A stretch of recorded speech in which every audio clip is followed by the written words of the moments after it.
Me'ayin yavo ezri esa'enai harim me'ayin yavo ezri me'im Hashem oseh shamayim ba'aretz ezri me'im Hashem oseh shamayim ba'aretz yanai nanai nai yanai yanai nai nai yanai nai nai nai nai nai Yai nai nai nai nai yanai nai nai yanai nai nai nai nai nai yana nai nai nai yana nai nai nai nai nai yana nai nai nai nai nai yana nai nai nai yana nai nai nai nai nai Ay nay nay nay, ay nay nay nay nay, yana nay nay nay. Shabbat Shalom. For the past couple of days, since Thursday evening, we've been looking at Marshall's legacy. We've been looking back. We've been looking to the fellowship and his legacy and the vision that is implanted in the students. In the students of his students. And now we're looking at some of the issues that he didn't have to face, which is to face the America that we experience now, which is a democracy in danger. He experienced other democracies in danger, and at a different time. And he was very much a proud American. And I think he would have been, like many of us, horrified by what is surfacing in this country and has been surfacing in this country. He was already indignant about many of the things that happened here in the 80s and the 90s and early 90s until he died in 93. And we think we have some sort of a sense of the outrage that would live in him at this time. But he's not here. His sense of justice and his indignation still live here. And so we're turning not to the past and not to the Marshall, but turning to what's going on here in this country, and as a community to learn from some of the experts on this, on these matters, to give us a sense of direction, to point us in the right direction as we continue to do the work that we do as a community in Marshall's mold.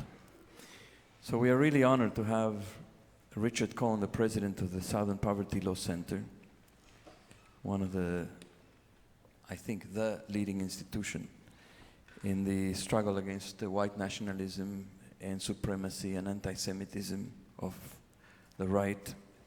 He's a graduate of Columbia University and the University of Virginia School of Law. He came to the Southern Poverty Law Center in 1986 as its legal director after practicing law in Washington, D.C. for a number of years. Under his guidance, the Southern Poverty Law Center won a series of landmark lawsuits against some of the nation's most violent white supremacist organizations. He also successfully litigated a wide variety of important civil rights actions, defending the rights of prisoners to be treated humanely, working for equal educational opportunities for all children, and bringing down the Confederate battle flag from the Alabama state capitol. Prior to becoming the president of the Southern Poverty Law Center in 2003, Richard Cohen served as its vice president for programs, which include the Intelligence Project and Teaching Tolerance. In 1997, the national legal magazine, The American Lawyer, selected him as one of 45 public sector lawyers whose vision and commitment are changing lives. In 1999, he was a finalist for the National Trial Lawyer of the Year Award for his work on Macedonian Baptist Church versus Christian Knights of the Ku Klux Klan, a lawsuit that ended with a record $37.8 million judgment against a Klan group for its role in the burning of a South Carolina church. And I have to say that Bennett Grau, who has been a member of BJ for many, many years, since the 80s, is a board member, vice president, right, of the Southern Poverty Law Center. And we are really happy and honored and grateful that you made this connection. You've been active, and Marcy have been active promoting the Southern Poverty Law Center for quite a number of years.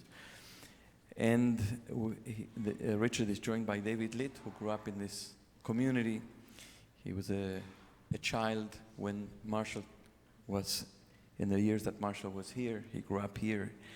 And eventually, David entered the White House in 2011, and he left in 2016 in one piece as a special assistant to the president and senior presidential speechwriter, described as, quote, the comic muse for the president, unquote. David began contributing jokes to President Obama's speeches in 2009, and he was the lead writer on 4 White House Correspondents' Dinners. He is currently the head writer and producer for Funny or Die's office in Washington, D.C. He has also written for The Onion, McSweeney's Internet Tendency, Cosmopolitan, GQ, Vanity Fair, The Atlantic, and The New York Times. He lives in Washington, D.C. with his wife, Jackie, and we're really so pleased that he's back here. And I have to say, his mother was president of BJ, Sarah Litt, and Andy, David's father, was vice president of BJ, so they've been really rooted here, connected, and are part of the leadership of this community. We hope to have Gina Green as well on the panel, who is a Jewish woman of color who has been the chief strategy officer at Bend the Arc Jewish Action, and has been very involved for a number of years, and Felicia knows of her work directly in the work against racism and white supremacy and so on, and anti-Semitism. And she got the flu. She let us know on Thursday evening that she would be unable to come, so we're really saddened that she couldn't be here and participate and contribute to this conversation. So we're going to invite Richard and David to please come and share some of their thoughts on these important issues.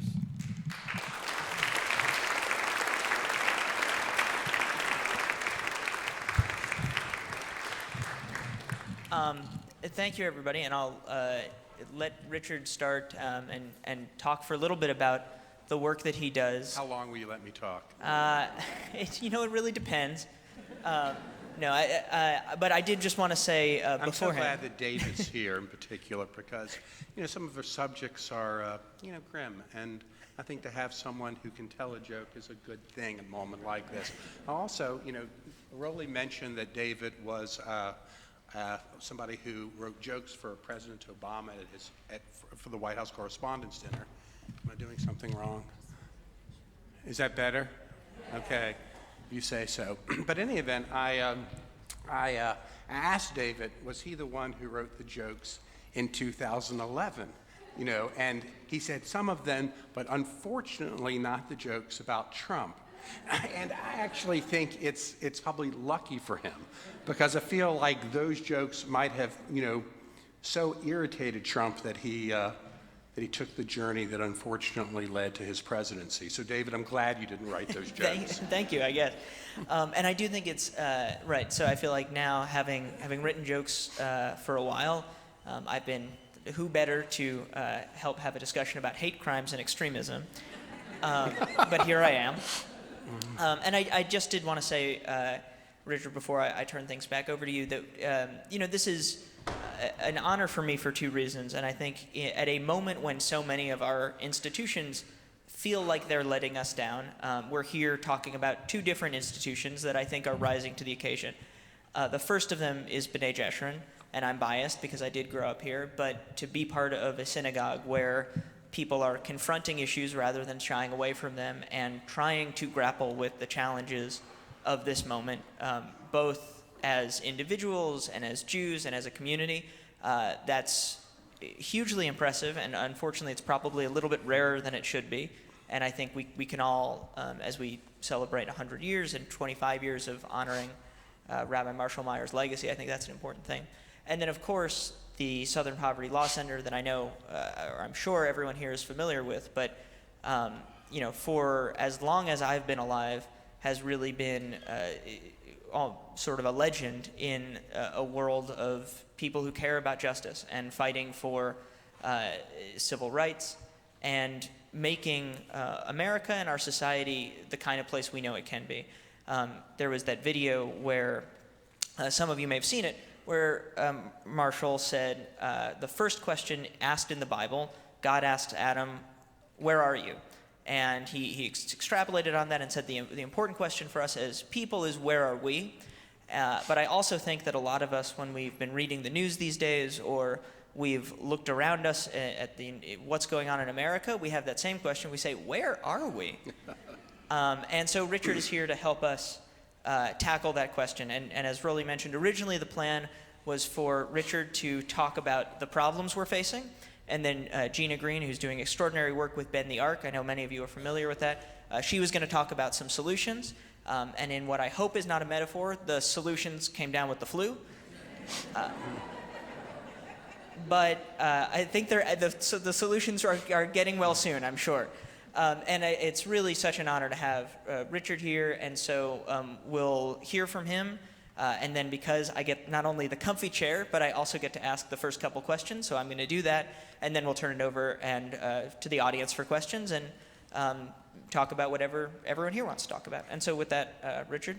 David, thank you so much. Thank all of you for coming here today. I so appreciate Bennett and Marcy Grau suggesting that I come, hosting me. Bennett is the vice chair of the Southern Poverty Law Center Board.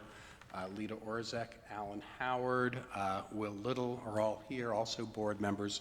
I appreciate their attendance. I appreciate Rolly inviting me here today, especially on a day when we're honoring such a legendary figure as Marshall Meyer.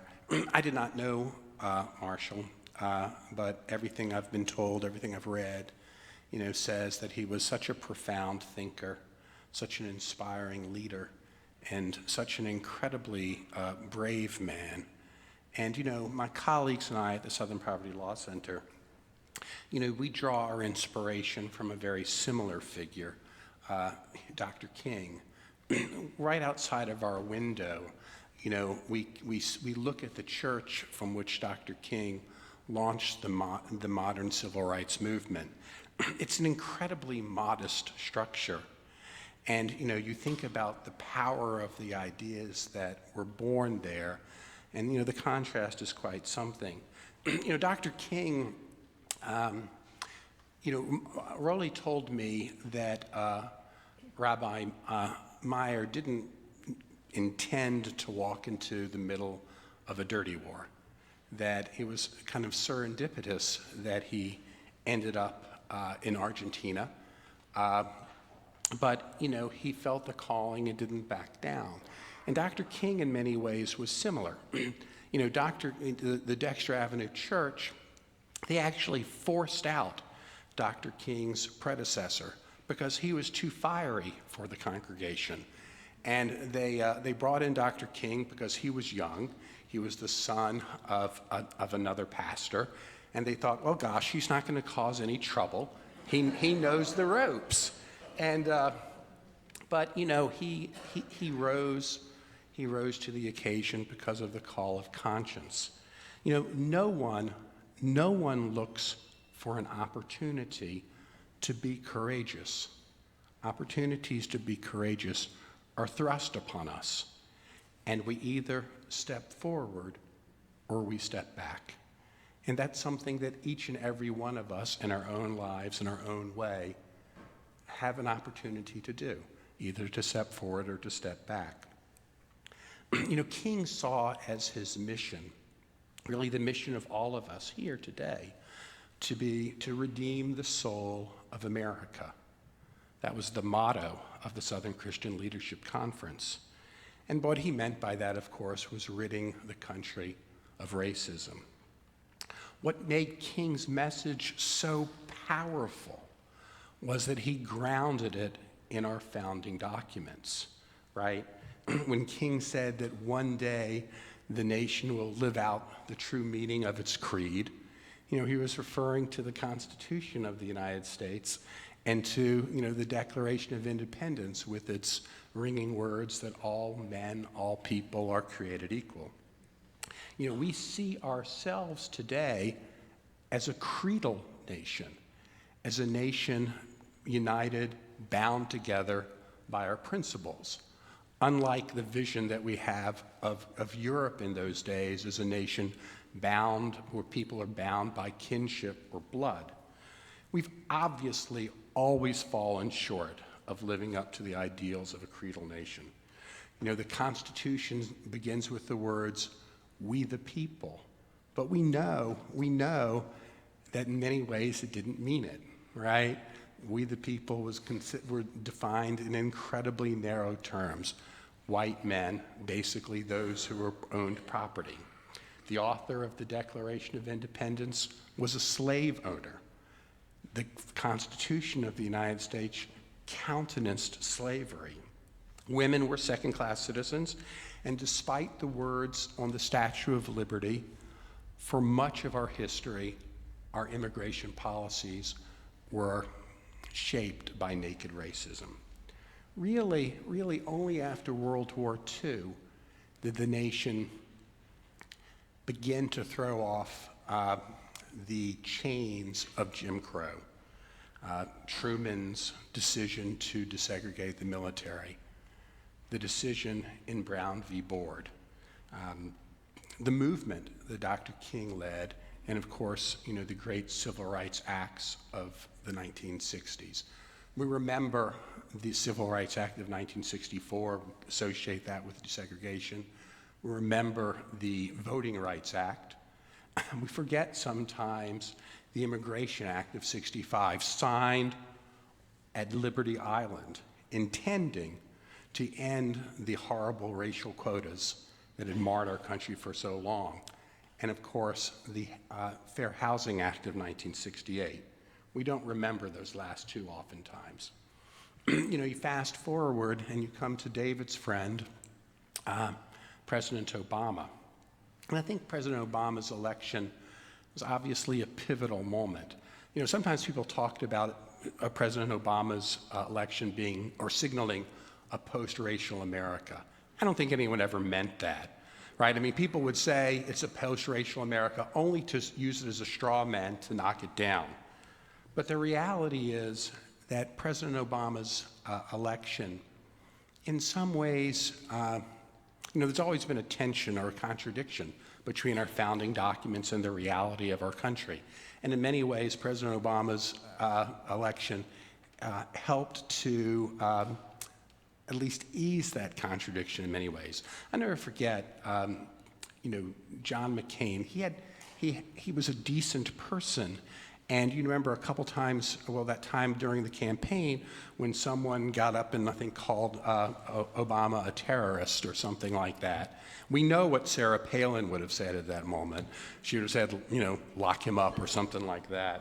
But, McCain pushed back. And then at his concession speech, McCain was very gracious. He recognized the moment. I'm going to read one thing from his concession speech.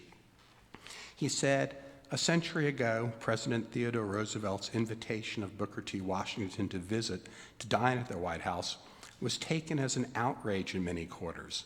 America today is a world away from the cruel and prideful bigotry of that time. There is no better evidence of this than the election of an African American to the presidency of the United States. Let there be no reason now for any American to fail to cherish their citizenship in this, the greatest nation on earth. Of course, unfortunately, almost immediately, there was a tremendous backlash to Mr. Obama's presidency. David Duke said that President Obama's election was visual proof that the nation had been stolen from white people by the nefarious Jew. Stormfront, the leading neo-Nazi website in the world at the time, said it was getting 6 times its normal traffic because people were looking for answers. This delegitimizing the president, this attacking the president, didn't stop with the far right. We heard it from elements of the Tea Party. We also heard it from people who I think should know better. Newt Gingrich. Newt Gingrich said that the president operated from an African colonial point of view. John Sununu, a man who was born in Cuba, said he wished that the president would learn how to be an American. Really quite an amazingly shameful thing. And then, of course, we had the birtherism controversy. Obama as the secret Manchurian, nefarious Muslim craziness. And of course, the person who beat the bandwagon the loudest on birtherism was Trump. All right, you remember, Trump said, "I've sent people to Hawaii, and you'd be amazed at what they found." And of course, it's just one of the many, many countless lies that he said in public life. And so it's quite remarkable today that the birther-in-chief is now the commander-in-chief. Mr. Trump's campaign, as we know, was marked by racism from the moment that he came down that escalator in the tower bearing his name. This xenophobia, this racism, this kind of anti-Semitism. You might remember the last ad on television, or last commercial, on behalf of the Trump campaign was one that showed, quite coincidentally, the picture of Lloyd Blankfein, Janet Yellen, and was the third, George Soros. We all know what those 3 people have in common. So during the campaign, typically white supremacists, they don't want to have anything to do with the elections because in their view, both of the political parties are equally corrupt, right? It's a pox on both their homes. In 2016, people were flocking, or white supremacists were flocking to Mr. Trump's campaign. David Duke famously said that it would be treason to the race of white people not to vote for Mr. Trump. So you think about the contrast between Mr. Obama's campaign and Mr. Trump's campaign. Mr. Obama, very famously in 2004, when he gave the keynote address at the Democratic Convention, spoke of unity, right? Remember, there's not a red America, there's not a blue America, there's only the United States of America. He talked about, during his presidential campaign, about hope, about change. Quite frankly, it was in, I would say, the best tradition of someone who has taken the cue to help try to redeem the soul of our country. Mr. Trump had a campaign that was marked by a very different goal. His goal was to tear at the soul of America, to sow division, because he thought that that was the way to be elected. Now, Mr. Trump's message was powerful, not because his voters were all a basket of deplorables, but because it played into the fears of many, many people. Fear of change, fear of losing their status, fear of losing their privileges. Trump didn't create these fears. They existed for many years before he hit the political scene. A political scientist told us years before Trump announced his presidential campaign, that many white people in our country were beginning to see race relations as a zero-sum game, a game that they were losing. If there were more people of color, if more people of color had rights, some people were feeling diminished in that. People of color typically saw, if the fact that I have equal rights isn't something that's, isn't diminishing your rights or anyone else's rights. Many people in the white community didn't feel that way. But although Mr. Trump didn't create these fears, he exploited them, he exacerbated them in many, many ways. He energized the white supremacist movement in our country. We saw this during the campaign. We saw this immediately after his election. White supremacists were openly celebrating. We counted almost 1,000 hate incidents in the 10 days following Mr. Trump's election. At least 40% of them bore Mr. Trump's signature. And what I mean by that is, his words, make America white again, things like that. We saw it most vividly, of course, in August of 2017 in Charlottesville. I'm sure all of you remember the chants, "You will not replace us. Jews will not replace us." Trump said that there were bad people on both sides. And that was certainly true. The Antifa, the anti-fascist, had come to Charlottesville itching for a fight. But Mr. Trump also said that there were good people on both sides.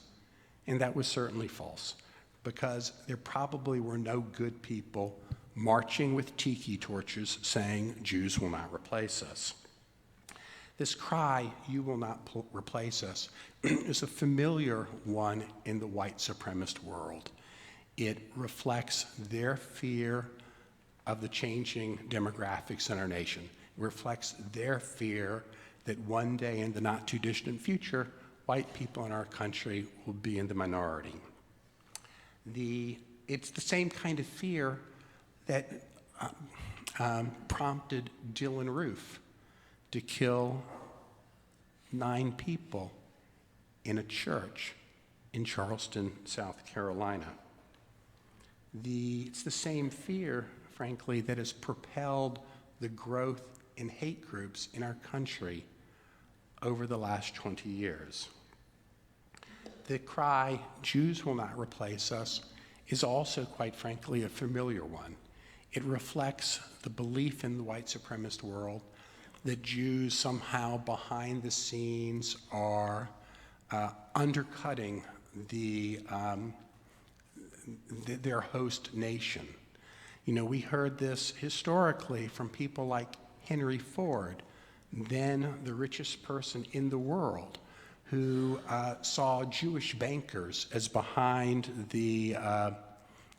World War I. We saw it, as I mentioned earlier, after Mr. Obama's election by the likes of David Duke. And more recently, we saw it in Robert Bowers, the man who murdered 11 souls in the Pittsburgh Tree of Life Synagogue, when he said that the Hebrew Immigration Aid Society was behind the so-called migrant caravan that Trump had said so many times was coming to invade our country.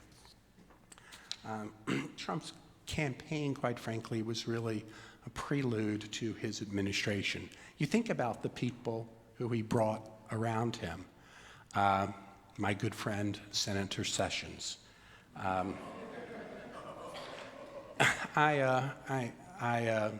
known Mr. Sessions for many years, and I was not surprised by the actions that he took.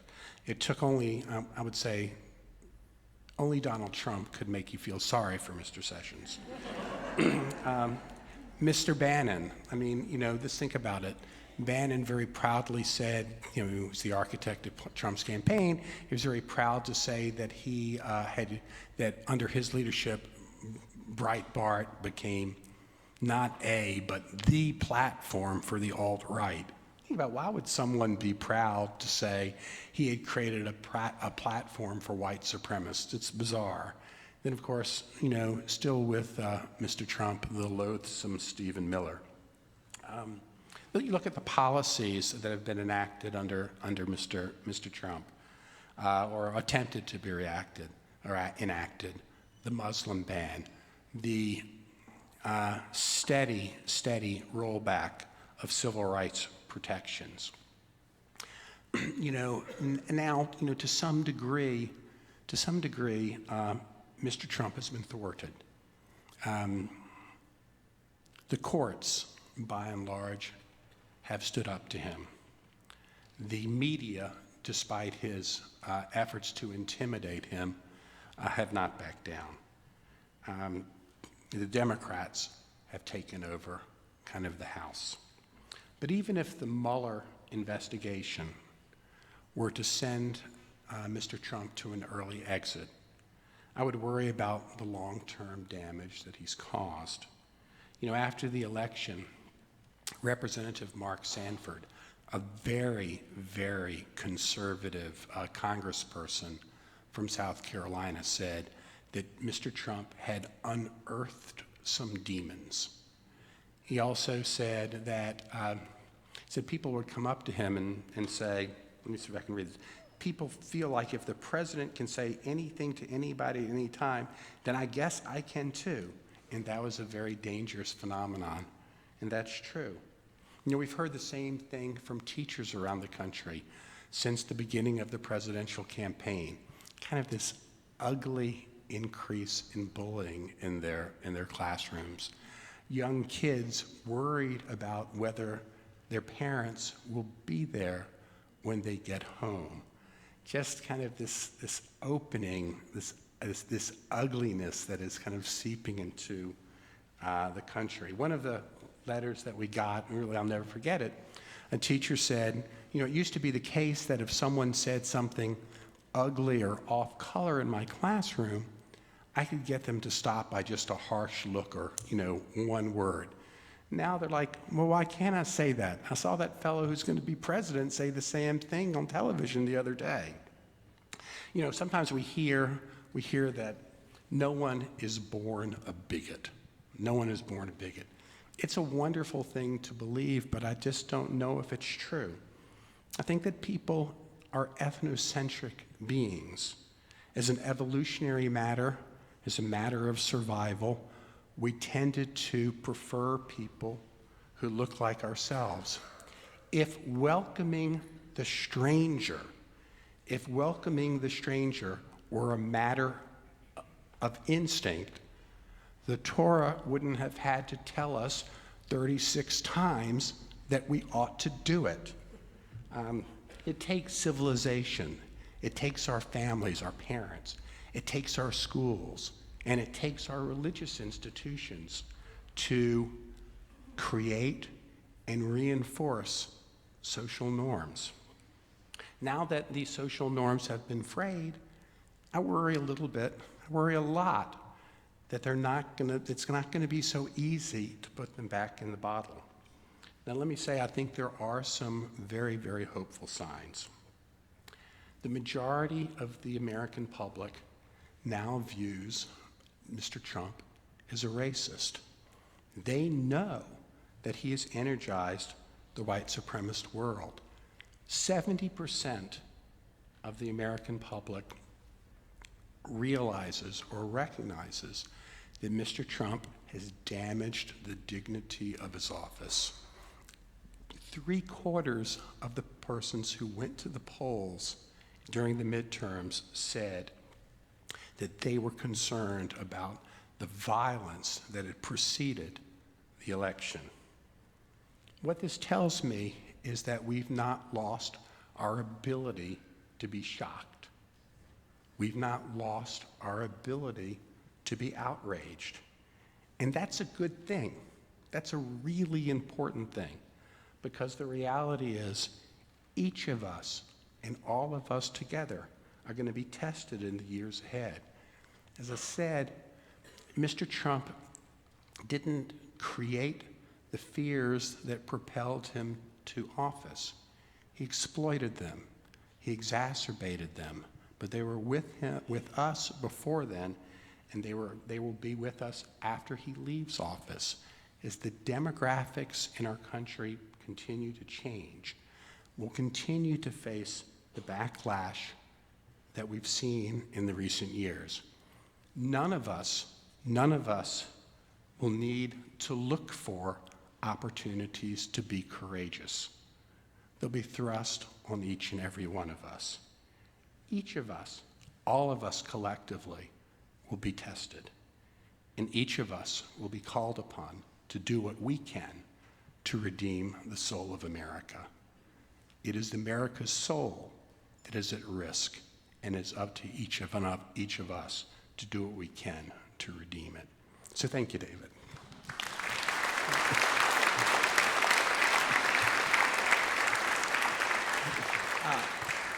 Well, thank you for, I feel like not just for telling us what's happened, but for telling us the story of what's happening. I think that's important.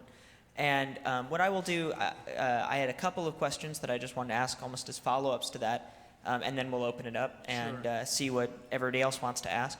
One of the things that I was curious about, so you and the Southern Poverty Law Center have been tracking hate groups for decades and decades. Yes.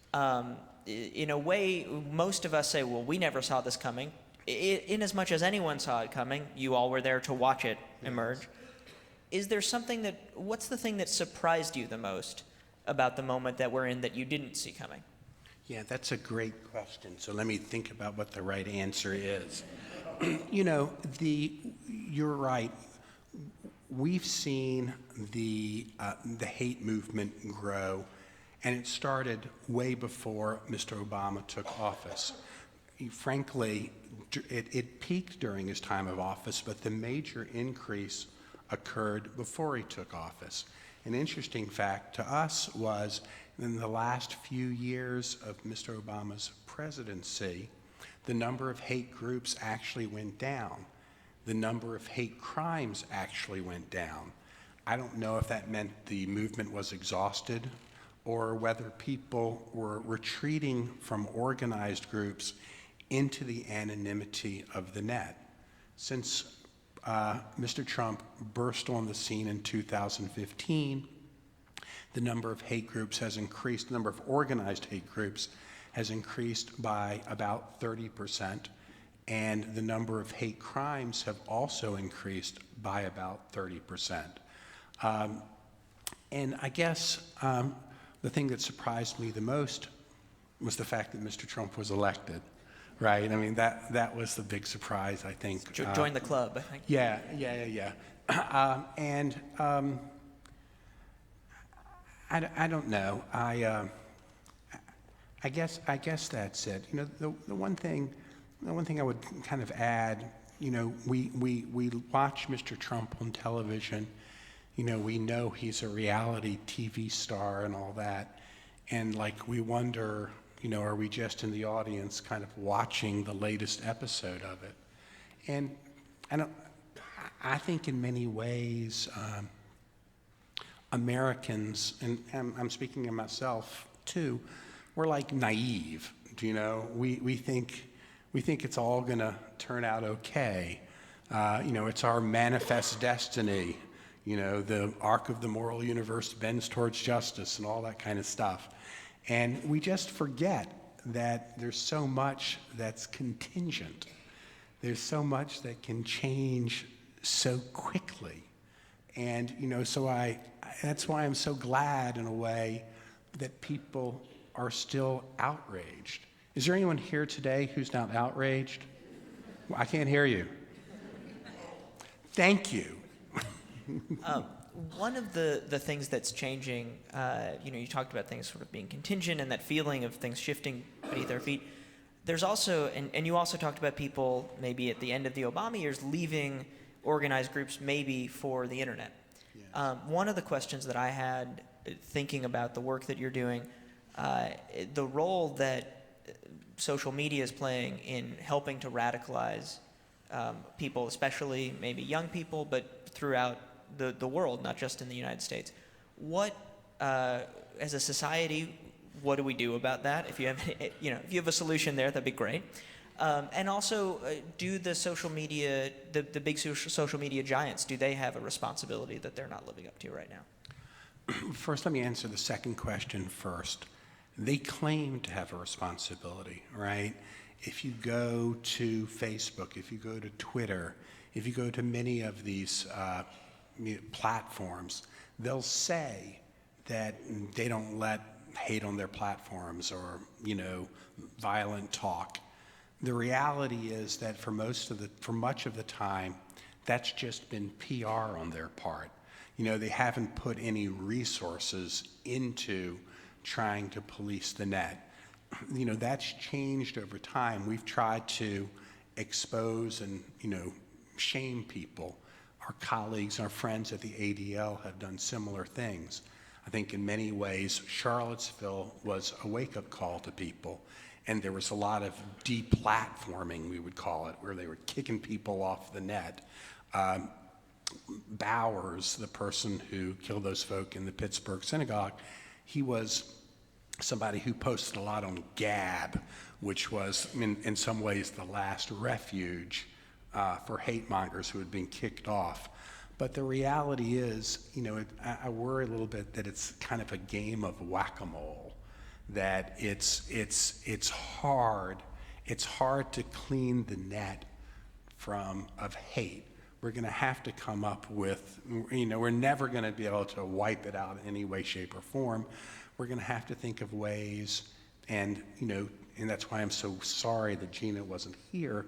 We're going to have to think of ways to immunize the public, or immunize young people in particular, from the siren song of hate. We're not ever going to be able to stop people from being exposed to it. And one last question before we open it up. You talked about courage and that idea of being confronted with a moment and having the choice to either be courageous or not.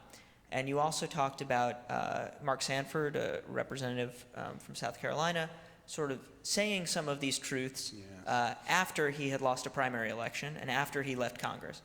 He said these things before he left Congress. But after he won his primary, or he lost? It was right after President Trump's election. Okay. Don't sell this guy short just because he's a Republican. Okay. I don't want you to do that. You know me too well. Okay. So actually, then I will change my question and say I think that is very admirable. Okay, now I'm going to go back to my original question, which is to say, let me say though, a lot of people have shown some cowardice. Which I think you were driving at. Right, and I think it's important that we not. I appreciate that you corrected me, because I do think it's I did it gently. No, I'm.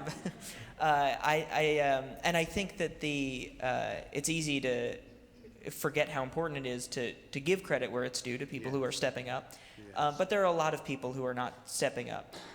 Why do you think that is? Do you think that not everyone agrees on the urgency of the moment? Is there something else that we're missing? Is it just politics? Well, you've been closer to the political scene than I am. I think it's, people fear of being kicked out of office.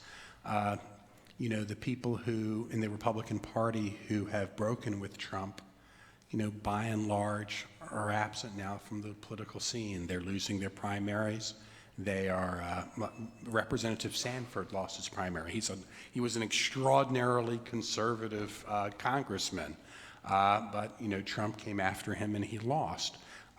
Some people, like Jeff Flake, have just decided, they know that they couldn't win if they crossed Trump, and so they've said their piece and not run. We haven't seen a lot of profiles in courage. We were talking earlier, I think I was talking with Bennett or Marcy, about, the Bushes. President George H.W. Bush, for example, we know, voted against Mr. Trump. I wish that he had gone on television and made, some kind of plea that the country was more important than his party. I think that kind of courage is very rare. Well, let's open it up to audience questions. And the one thing I will say before we start to take questions is just if you have a question, please try to make sure it ends in a question mark and is brief enough that it gives Richard some time to answer. I'm okay with a story or two. A story is fine. If you have an uplifting story, please share Yes, it. right. I would say Be careful polemics what you and wish for. diatribes are that maybe we could avoid. Start here with Aina. Sure. I'd like to know what you think we can do about it. Some positive suggestions, in terms of what do we do next? What do you think we should do? I don't know. What do you think? Seriously. I don't know, because I'm very concerned because the media, the television media, including our CNBC and CNN, give him so much time Yes. because they're selling, basically, so every day he defines the issues, right? And then the whole hour is, instead of talking about good things or what can be done, is devoted to what he did and his Twitter thing. Instead of giving it, read his Twitter feed, spend 5 minutes, and then talk about something. And it's not going to happen because, they get people to watch. You're right. It's a reality show. I'm also concerned because of the splits in our own party. And the basic inability, whether it be even in the Women's March, of us to come together and define issues on what we, as Democrats, agree on, and try to make it work so we can win. So I'm at a loss. I'd like to have your input or anybody else's input about what we actually could do to make a difference. Well, first, I don't think there's a single thing, and I don't think there's a silver bullet at all. We've got to do more in our schools to make sure that the next generation is more resistant to the demagoguery than the current generation. That's for one thing. I do think that partisan gerrymandering is a big problem in our country. And I think it relates to what we've been talking about. Because if districts were not so, districts are now gerrymandered and they play to the extremes, right? If districts weren't gerrymandered on such a tremendously partisan political basis, people would have to appeal to a broader section of the electorate. Today, the parties are defined or are separated not just by issue, but by deeper things. They're separated by race, and they're separated in many ways by religion. The Democratic Party is largely a secular party. The Republican Party is largely white and heavily evangelical, right? So our partisan divisions are also racial and religious divisions. And so ending gerrymandering would, I hope, allow people to discuss their differences in ways other than race, in ways other than religion. I think those are kind of important things. I think it's very difficult to tell the media what to do when they're looking at their ratings and they know that people like a fight. They know that.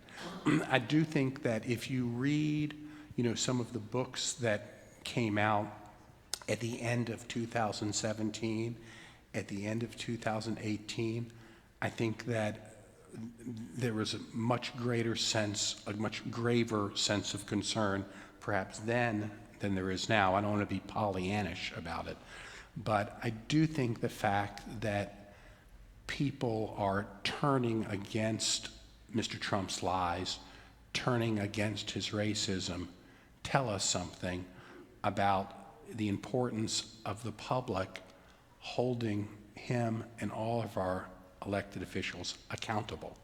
I think that's incredibly important.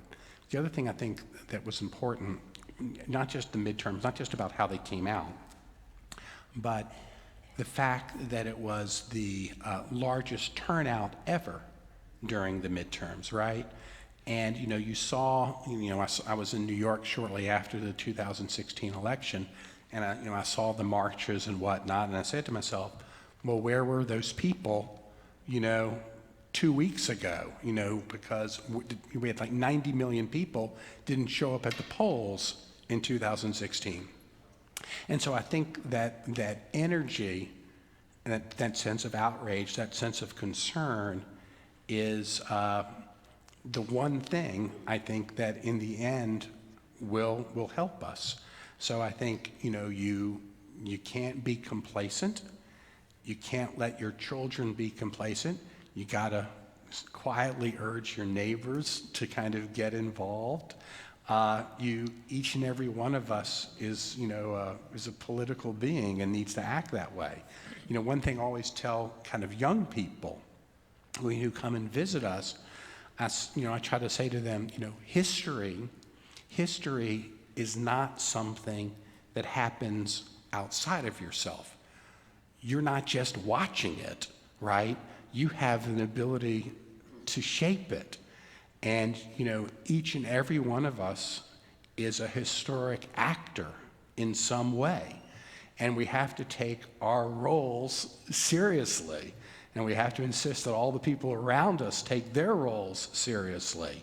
So, it's the number of things that have to be done can be counted not on one hand, but, if we took a count of the number of people here, that's how many things, different things have to be tried. I wish that I could say, it's a whole lot easier to describe what ails us than it is kind of the cure. I think each and every one of us has that kind of responsibility. I don't know if that was too meandering, but that's what I think. I just want to, since Gina is not here, and she was supposed to provide the solutions, and she's the chief strategist of Bend the Arc. I sit on the board of Bend the Arc, and so does Sarah Litt, David's mom.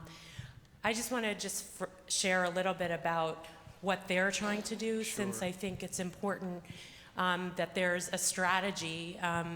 They have this position, the chief strategy officer has been essentially essentially when Trump's campaign started, I think they realized we realized that we needed to shift the way we were trying to do justice work.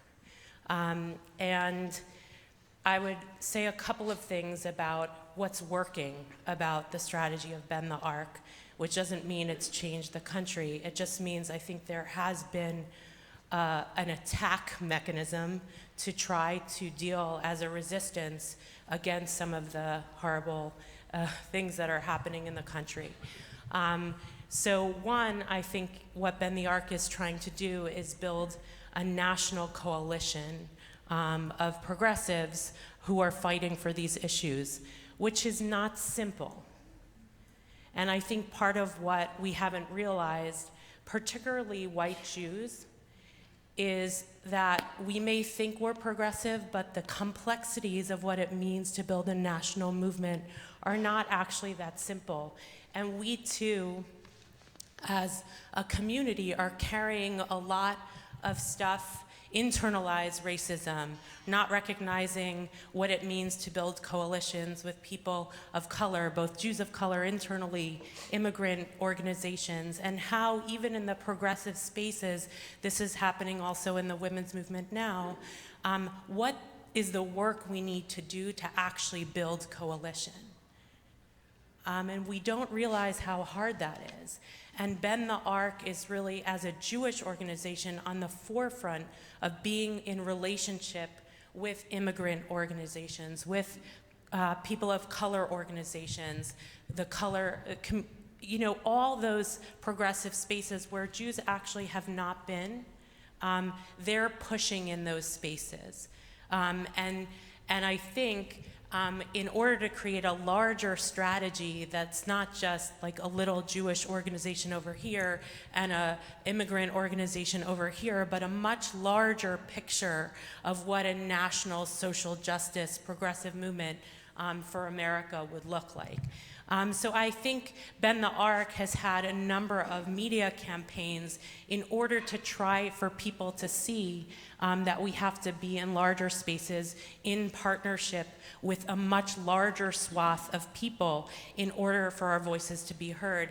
Most effectively, that happened in Pittsburgh. Bend the Arc and a local branch of Bend the Arc, a moral minion, was behind the "we're not going to let you come here" Trump campaign, where a letter was written by the local progressive moral minion of Bend the Arc in Pittsburgh that had already been seated well before the terrible killings at Tree of Life Synagogue. There was a small group of about 13 people in Pittsburgh who wrote the letter with the help of the chief strategy officer of Bend the Arc to then respond and say, "You don't belong here. You're cultivating white supremacy in this country, and you don't belong here." And that letter went crazy on Move On, there were like hundreds of thousands of signatures to that letter. Now, a signature to the letter is not going to change the Congress, but what it does raise up is that people see that there's a movement against, rather than just sitting in their TV, in their living rooms, waiting for the next bad thing to happen. So I just think it's important that we, so I think that's been a big strategy of Bend the Arc, is to build a movement of resistance that's loud and clear and diverse and has actually a media strategy. And the second thing I want to say about Bend the Arc, which I have witnessed over the last number of years as a member of the board, is to actually build that coalition internally. Bend the Arc used to have an all-white board, and it committed to, over its time, to recognize that it had to be the diversity of who we are as a people in order also to be an effective strategist in the field. And so we have been struggling as a board and as an organization to actually do the work necessary to live out the principles that we say we want on the outside, but actually, when it comes down to it, are very hard to live as an organization because, when it comes to picking board members, there are way more white people to pick than there are people of color as Jews. And so Bend the Arc is doing that internal work in order, and it's not easy. It's slow and it's hard, but for the long haul, I think as a Jewish community, it believes that not only is it an external macro issue that we have to address, but a micro internal issue that we have to embody. And I think that dual strategy, particularly for the Jewish community, if we want to be effective in the larger spaces, is going to be an essential piece of our being effective and also holding ourselves accountable to the America that we want, is to hold the Jewish community accountable to who we are as a Jewish community. And I could say a lot more about the work, but I do think if you're interested in how that's playing out, it's worth looking at the Bend the Arc movement. They've also have a PAC now to try to influence elections, to have a multi-layered strategy. And so I'm really sorry Gina couldn't be here because she could more effectively speak to this than I can, or Stash Kotler, the CEO, who also wasn't able to be here. But I think it's really important that we take ourselves to task for the external issues that we believe are playing out in the country that are actually playing out in our own community too. So Gil had the next question. I just add one thing. After Pittsburgh, I really commend Bend the Arc for that, because it would have been shameful for Mr. Trump to show up there. And you remember, of course, Charleston and President Obama coming and leading Amazing Grace. It was an amazing moment. And of course, Mr. Trump could not do that because, I hate to say it, but he's a person without empathy. And only someone who's empathetic, would have the ability to heal, kind of the wounds. And it's a sad thing that we don't have a president who's empathetic. I have a question about what you would foresee as the future of the various hate groups that were drawn out of the sewers by the election of Donald Trump. When, God willing, Mr. Trump leaves office in 2021, what's going to happen to these groups? Are they going to go back into the sewers, or are they going to reorganize or try to amplify their ranks to carry on the kind of campaign that Trump's election has given them license to pursue? Let me say two things about that. I mean, I hope, I don't want to say the sewers, but I hope they just, go back into, obscurity. I don't think that's going to happen. Trump has energized this movement tremendously. And I think it was always inevitable that he was going to disappoint them. Maybe not because of a lack of will on his part, but because institutional forces, the courts, the Congress, the American public would stop him from doing that. So, when you have all of these people who are energized and now don't see a political outlet, how do they turn, right? What do they do? Some, of course, slink back into the shadows, as you suggest. Some, I think, are likely to act out. I see Bowers, the person in Pittsburgh, is that way. Someone who had soured on Mr. Trump and decided that he had to take matters into his own hands. I think that it's likely that we'll see more of that in the years ahead. I think that in the long run, as the country's, demographics continue to change, that we'll continue to see, kind of a backlash to that. I was talking to my good friend Bradley kind of last night at Bennett and Marcy's home. And, there are not a lot of good examples of multiracial, multi-ethnic democracies in the world. There just aren't, and America has always referred to itself as an experiment, right? The American experiment, and that's what we're all engaged in. And we all got to try to make sure, it comes out well, right? Lincoln, at Gettysburg said, the big question was, could a nation conceived in liberty and dedicated to the proposition that all men are created equal could long endure, right? And that was his question. And in many ways, that's the question for us as well. Are we going to continue being a nation, defined by our principles, or are we going to devolve into something ugly? So, I think it's going to be, I think it's going to be tough, especially in the short run.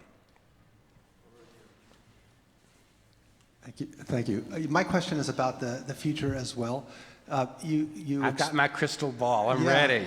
No, it's really about what you think. You raised you characterized Trump's campaign and the way that he's governing as tearing at the soul of the country. And some people say that most of the biggest consequence of his presidency now with the lying and the hateful rhetoric is lying and hateful rhetoric, and that the impact on our lives hasn't been matched. It doesn't match the rhetoric. So my question. What do you mean the impact on? I'm not sure I understood. Well, we all go about our lives just the way we did 4 years ago. There's not a whole lot different in how we live, but we have a leader in the White House who offends us every day and who inspires hate groups who mostly talk among themselves and don't actually have an impact on the society except for the rhetoric that they inject into it, I think. So my question for you, though, is if we don't change the course of the rhetoric, if we don't correct the course of the values, what does American life, what kind of American life does this lead to in your imagination in the future? Well, first, I guess I disagree with you in some ways. I think that the hate in the White House has had an impact on our lives. I think it's had an impact on public policy. I think that the rollback on a variety of civil rights matters. I think the ugliness of the rhetoric surrounding the wall. I think right now we have a lawsuit where we've been successful so far in challenging Mr. Trump's effort to unilaterally change the way we deal with asylees in our country. I mean, I think those policies are hateful. I think they play to the worst elements of his base. So I think they've had, kind of an impact. I do think that the constant lying, I don't know, I worry about its corrosive effect, right? When, I don't know, it's like I saw something in the Washington Post recently. It's like Trump has told 7,000 lies. I mean, it's just some crazy number like that. And, if I could just add this, the story of Washington, the cherry tree, all that kind of stuff, I cannot tell a lie. That itself was a lie, but it was a good one, right? It didn't show up until like the third edition of his biography by his first biographer. And the reason why it stuck is because the American public wanted to think of the president as someone who always told the truth, right? I mean, it's something that kids learn. And now we have a president who, he can't tell the truth. I worry about the long-term impact of it. It can't be good, So this idea that this stuff is happening kind of in the White House, I think it does have an impact both in the short run and the long run. And, and I think leadership is important. I think it's important, and I think it matters a lot.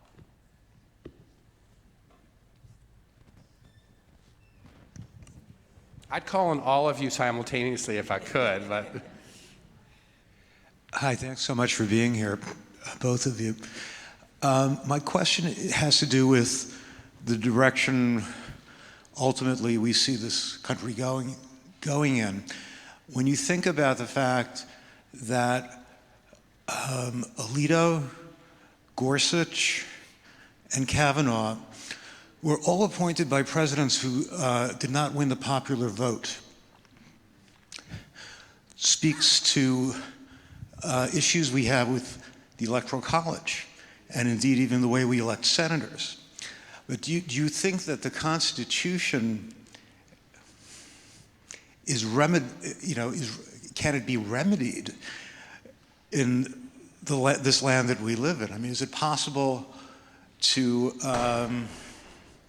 achieve the goals, the creed that you were speaking of earlier, given the actuality of the way government works and is set up to work through the Constitution? What do you think? I think it's tough. I don't see it happening now. I think it should happen. I think it's the right thing to do is to change the Electoral College, but I see no viable way of that changing. And I think that kind of a change would address a lot of the issues we've been discussing. You got to worry that the cure is worse than the disease. Right now, as I understand it, the Koch brothers are pushing for a constitutional convention. And so I worry, what would a constitutional convention look like? What would happen in it? Would women in our country lose the right to choose? Would the separation of church and state, go by the wayside? Would we enact all kinds of amendments that we would all, kind of disagree with or be concerned about? I share your concern about the Electoral College, but, a constitutional convention kind of scares me a little bit. I just want to ask a quick follow-up while we're passing the microphone around. So I think this is a real moment of kind of constitutional pessimism, right? There is that sense that you hear periodically, maybe not so periodically, that maybe the kind of bedrock of our political system, of our country or society, isn't up to the task. But you've been at the SPLC for a long time. A while. Thank you. Since 1986, you were a civil rights lawyer before that, and you've been, your knowledge of this movement is pretty extraordinarily deep. Do you feel like this is a new moment of this feeling that maybe the tools we've been given, 250 plus years ago are not up to the task? Is that a new feeling, or do you think it's just we're seeing it again? Has this ever happened before when you've confronted kind of major social problems? I'm not sure I know the answer to that. I think that, look, the Constitution, our laws, they're only as good as we make them, right? There's not like a technical solution to that which ails us. You look at some regimes in other countries that, they have robust protections in their constitutions and whatnot, guarantees of free elections. If you read the Constitution in Russia, you would say, boy, that sounds like it's going to work out well. So, I think so much of it depends upon our leadership and how we use the tools that are at our disposal. I don't think there's a technical fix. We'll give the last question to our member Nancy Kaufman. She's the CEO of the National Council of Jewish Women, and she'll ask the last question. Thank you, Rolly. Thank you. I'm glad I have last question. I want to end at a note of optimism. I had the honor and privilege of being on Capitol Hill on Thursday and witnessing 100 women elected to Congress and going to many, many of the receptions. And not to be too gender identified, I would say that if there's a hope for the future, I think the hope is with the women. And I would say to the woman who mentioned, the women's movement is not divided. The principles of the Women's March, if you read them, are principles that we worked on 2 years ago, that we've worked on this year, that are unifying, that talk about the rights of women, that are intersectional.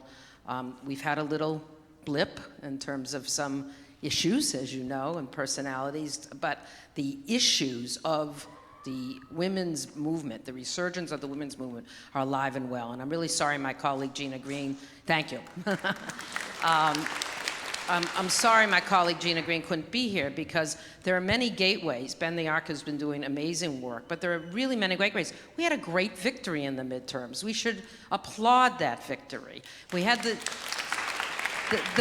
victory happened because people like people in this room were working day in and day out at the grassroots trying to get people elected who would represent our Jewish values. That was a victory. We have an election in 2020, and we have another opportunity. So I would just suggest don't be depressed.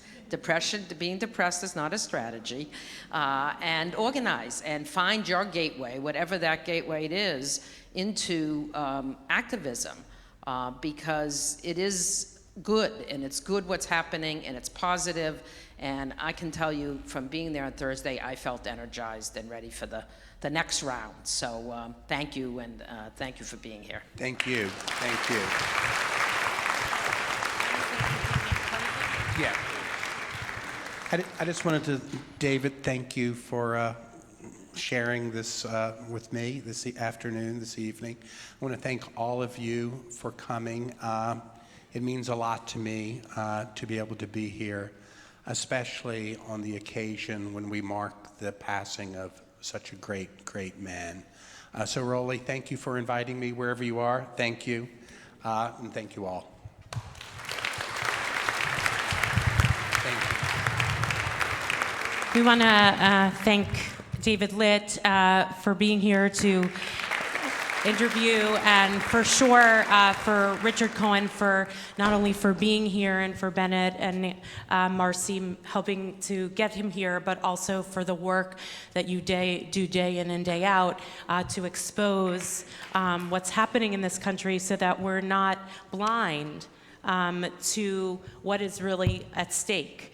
So thank you for that. And before we make havdalah and invite Alex and Sarit to come up and offer a kavanah, I think we have seen over the course of this Shabbat, and even beginning on Thursday evening, how powerful the legacy of Marshall has been, both in all this students of his students, in the passion that he's awakened in so many people, and in the justice that still is so needed to be pursued in our country, and as a deeply embedded value of the Jewish tradition, which I hope we here at BJ are one of those gateways, as Nancy offered up, but not the only one, and that there's so many police organizations and people trying to make a common good in our country towards that multi-ethnic, multiracial society that I think we all want, but don't always know necessarily the pathway to get there. And I think Marshall put out a vision of what society could be. In his time, it looked different. The challenges looked different potentially. I mean, think about the women's rights and how people speak about them now versus what they were 25 years ago, and who were the people standing up before us. And the same is true of that class of women and diversity that exists in our Congress now. There are new stories to tell and new demands to make. And unless we can all recognize that this is an ongoing work that we all have to put our stake in, and do our internal spiritual work collectively as a Jewish community. That's part of what we would believe we're here for, is to do the spiritual work so we're better able to do the work in the world, to support us, but also to make us accountable for what we carry, and then to push forward to build a vision and live it out in ways that make it visible what that common good could look like. So we're deeply grateful for, again, the Meyer family for accompanying us in so many beautiful ways this past Shabbat, and of course in all the birth of BJ until now. And now I'd like to introduce, I think many know, Rabbi Alex Braver of Congregation Tiferet Israel in Columbus, and Rabbi Sarit Horowitz of Beth Shalom Synagogue in Memphis. And just to say one particular thing about Alex and Sarit, which is one of the beautiful things that was mentioned in the conversation after Kiddush today, was of what one of the legacies that Marshall gave was about being in partnership and dialogue. And over the years of the fellowship, there have been some years where there have been two fellows that have been hired at the same time, and Alex and Sarit were one of those pairs. And one of the beautiful things about those years with the two of you was how deep that partnership was, and still is, because they have a chavruta for today. And I think we've been blessed over these years to see those partnerships on the ground in the fellowship, but also to see them manifest once people leave, that rabbis who are out in the field really have a chavruta in their lives with some people in the fellowship, which is a really great gift and a beautiful thing to witness. I was going to joke that I refer to Alex as my twin fellow. I refer to her as my fellow. So. I lived in New York for about a dozen years before I moved to Memphis, and I was on the Upper West Side the whole time I was here, and I didn't realize how different it was here until I moved to the South. Eric Solomon and I have, talked about being the fellows of the South. And it's a different world out there. And I've gained a strong appreciation for the diversity that's in our country. And I think so much of what I gained here in this bubble of the West Side is about what it means to appreciate all spectrums of what it means, all parts of that spectrum of what it means to be an American. One of the things that we've heard a lot about this weekend is the birth of the fellowship and how it came to be, and in the years following Marshall's death. And one of the things that I felt, I think more actually this weekend than in the years when I was here working, is that Marshall's death left a tremendous void in the world. And that one of the ways that came to fill that void was actually through the fellowship and through creating a way for people to feel his legacy and to feel the power of his life, even though they didn't get to know him. And one of the things that Alex and I have talked about is the tremendous blessing we feel of just being a part of that desire to fill the void that his death left in the world, and that we get to be beneficiaries of the ability that so many people had to come together, and the resources and the ideas of wondering what could happen when Marshall was no longer alive. So one of the ways that we think about what does it mean to fill a void or to fill a space is Shabbat. And our tradition teaches that on Shabbat you get a neshama yetera, you get an extra soul or an extra bit of soulfulness that comes down from wherever it comes from, and you sort of breathe it in when you light the candles, and that soulfulness, that extra neshama, if you're attuned to it, and if you're coming to shul, and if you're with your family, and if you're being mindful, and if you're praying, and if you're studying, you can feel it. You can feel the expansiveness inside of you, and you can feel that void being filled with neshama-ness, with soulfulness. And so I think I speak both for myself and I assume for my colleagues and fellow fellows of all years, that this weekend and this Shabbat has felt like maybe a triple soul. You know, we've gotten so much neshama-ness in us filled in through this entire week of prayer, and of for me especially, I feel reminded about the power of this place and the power of Marshall's legacy, and inspired even more to take that neshama with me moving ahead. And I feel like it's a microcosm of what the entire fellowship is, which is to spend your years here filling up that space inside of you with as much neshama as you can until you go out in the world. But one of the things about havdalah, where we're finding ourselves now, is that we are at the moment where that extra neshama, that extra soulfulness, that extra ability that we have for spiritual capacity actually leaves us. And we're left back in that space with a void, and there's a question that we're left with, which is, what do we do to fill that? We've felt something over Shabbos, hopefully, that's left us with something uplifting and positive, and then we arrive at this moment, and it's like a little bit of deflating. And the work of the week is actually to figure out how to fill that void, to find Torah and to find Chesed and to find Tzedek, and figure out how, when on Shabbat we're sort of magically filled with extra soulfulness, during the week we have to work.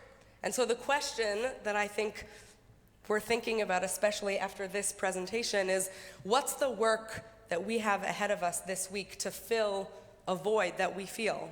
A void that we feel in the world, a void that we feel in our own spiritual lives, and thinking about what is there in the week ahead that can fill the void that's created when Shabbat leaves us. That felt like to us such it dovetails so well with who Marshall is to us still, and who he was. Someone who came to the Upper West Side in the 1980s and saw, this amazing space, but the void within it, because it lacked people, for one.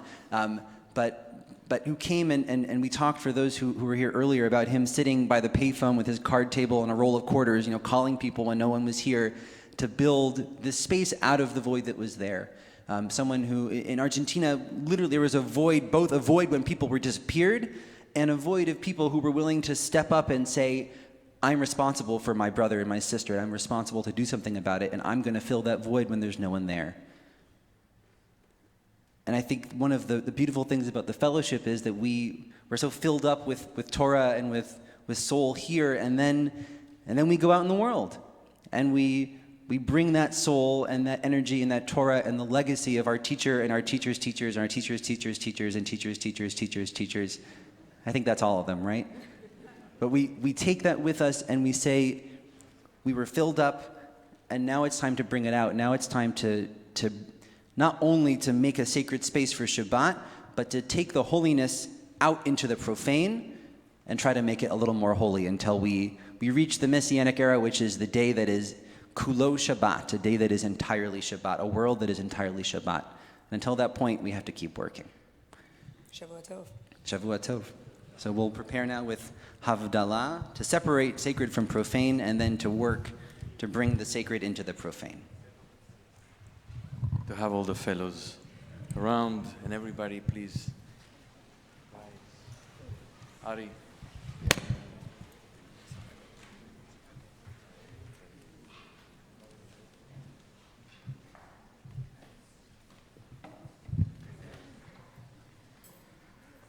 כל העולם כולו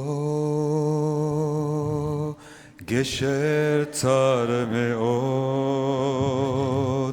גשר צר מאוד, גשר צר מאוד. כל העולם כולו גשר צר מאוד, גשר צר מאוד. והעיקר, והעיקר, לא לפחד, לא לפחד כלל. והעיקר, והעיקר, לא לפחד, לא לפחד כלל. והעיקר,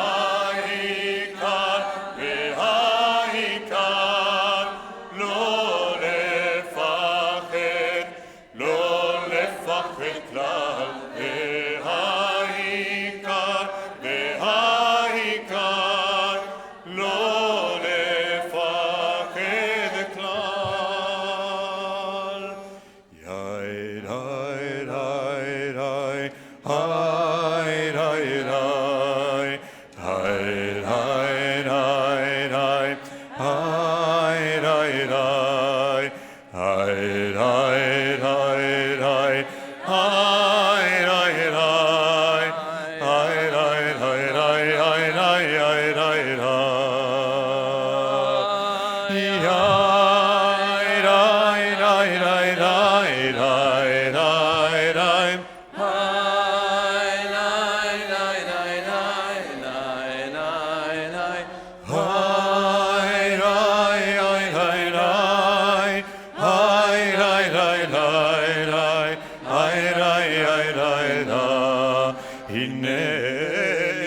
יפתח ברבחת, כי יוזיל זמרת אדוני ויהי לי ישועה. ושבתם מים וששון ממעייני הישועה. לאדוני הישועה לעמך ברכתך סלע. אדוני צבאות עמנו בניצחון סלע. אדוני צבאות אשר אדם בוטח בה. אדוני הושיע מלך יעננו ביום קורנו. ליהודים מים טהור ושמחה וששון ויקר. כן תהיה לנו כוס ישועות תשא ובשם אדוני יקרא. ברוך אתה אדוני אלוהינו מלך העולם בורא פרי הגפן. ברוך אתה אדוני אלוהינו מלך העולם בורא מיני ושמים. ברוך אתה אדוני אלוהינו מלך העולם בורא מאורי האש. ברוך אתה אדוני אלוהינו מלך העולם המבדיל בין קודש לחול, בין אור לחושך, בין ישראל לעמים, בין יום השביעי לששת ימי המעשה. ברוך אתה אדוני המבדיל בין קודש לחול, המבדיל בין קודש לחול.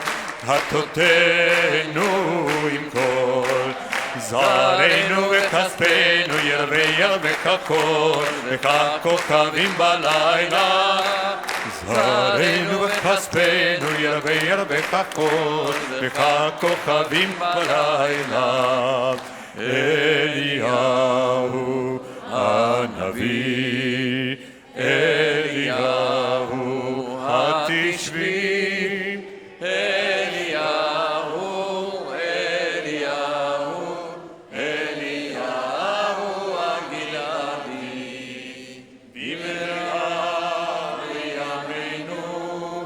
יבוא אלינו, עם משיח בן דוד, עם משיח בן דוד. שבוע טוב, שבוע טוב, שבוע טוב, שבוע טוב, שבוע טוב, שבוע טוב, שבוע טוב.